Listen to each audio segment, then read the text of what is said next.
আসসালামু আলাইকুম রহমতুল্লাহ। ওয়ালাইকুম আসসালাম ওয়া রাহমাতুল্লাহি ওয়া বারাকাতুহু। বলেন। শেখ, আমি পশ্চিম মুর্শিদাবাদ জেলা বহুতলী গ্রাম থেকে বলছি। মাশাআল্লাহ, বলেন। শেখ, আমার প্রশ্ন হলো যে অনুসরণযোগ্য আলেমদের গুণাবলী কি কি, এই ব্যাপারে একটু যদি বলতেন, যাদেরকে আমরা বর্তমানে তো অনেক বক্তা বের হয়েছে, মানে আমরা অনুসরণ করব, তাদের গুণাবলী কি? গুণাবলী, আচ্ছা। অনুসরণযোগ্য, জি জি। যদি নিঃশর্ত অনুসরণ বলেন তো কোন আলেম নিঃশর্ত অনুসরণীয় নয়। একমাত্র অনুসরণ করবে নিঃশর্ত রাসূলুল্লাহ সাল্লাল্লাহু আলাইহি ওয়াসাল্লামকে। বলেন ইন কুনতুম তুহিব্বুনাল ফাত্তাবিউনি, নবী জানিয়ে দাও, ইন কুনতুম তুহিব্বুনাল্লাহ, তোমরা যদি আল্লাহকে ভালোবাসো আর এর দাবি থাকে, তাহলে এই দাবির দলিল হচ্ছে যে ফাত্তাবিউনি, আমি রাসূলুল্লাহ সাল্লাল্লাহু আলাইহি ওয়াসাল্লামের অনুসরণ করো। তো রাসূলের নিঃশর্ত অনুসরণ যে কোনো ক্ষেত্রে, ইসাল্লিমু তাসলিমা, চোখ বন্ধ করে আনুগত্য করো। জি, যা কিছু এসেছে, যা কিছু তার পক্ষ থেকে এসেছে আদেশ নিষেধ। বাকি আলেমের অনুসরণ সেটা শর্ত সাপেক্ষ।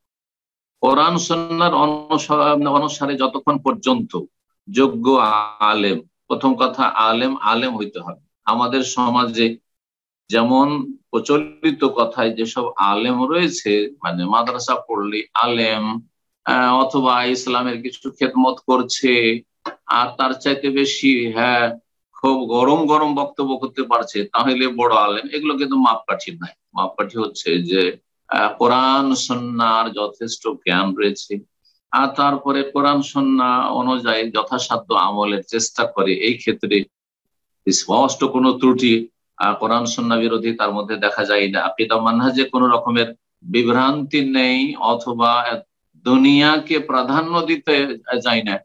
দুনিয়াকে প্রাধান্য দেবে না একজন কোরআন সুন্নাহ আলেম যারা অনুসরণ করবে, আর তারপরে ইখলাসের সাথে কাজ করছে। এইসব গুণাবলীগুলি, যেগুলি দায়ী বা আলেমের যে গুণাবলী রয়েছে, সেগুলো যদি থাকে, আর যদি দেখা যায় যে না কোরআন সুন্নাহ মোতাবেক আমাদেরকে দিক নির্দেশনা দিচ্ছে, তাহলে তাদের অনুসরণ করবেন, কিন্তু চোখ খুলে অনুসরণ করবেন।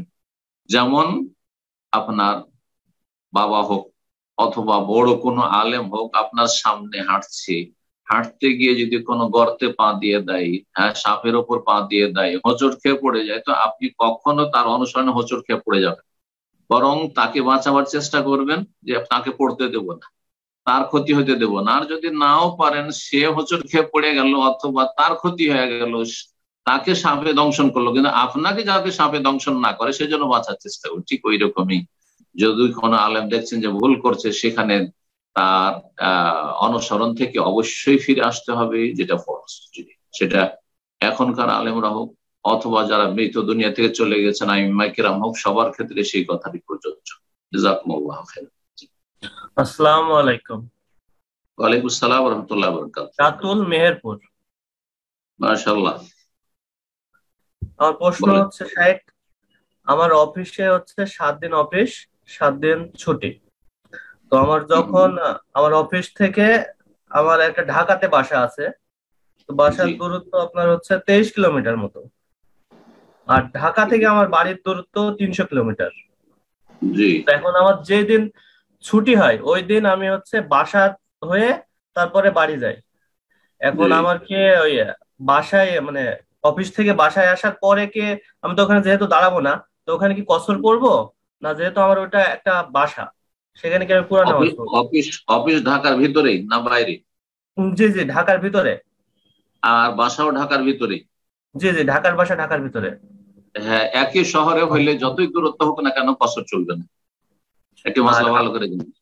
জি, যতক্ষণ ঢাকা শহরে আছেন, ঢাকা শহরের জনবসতি থেকে বের হননি, ততক্ষণ পর্যন্ত আপনাকে পুরো সালাত আদায় করতে হবে, মুসাফির না। জি।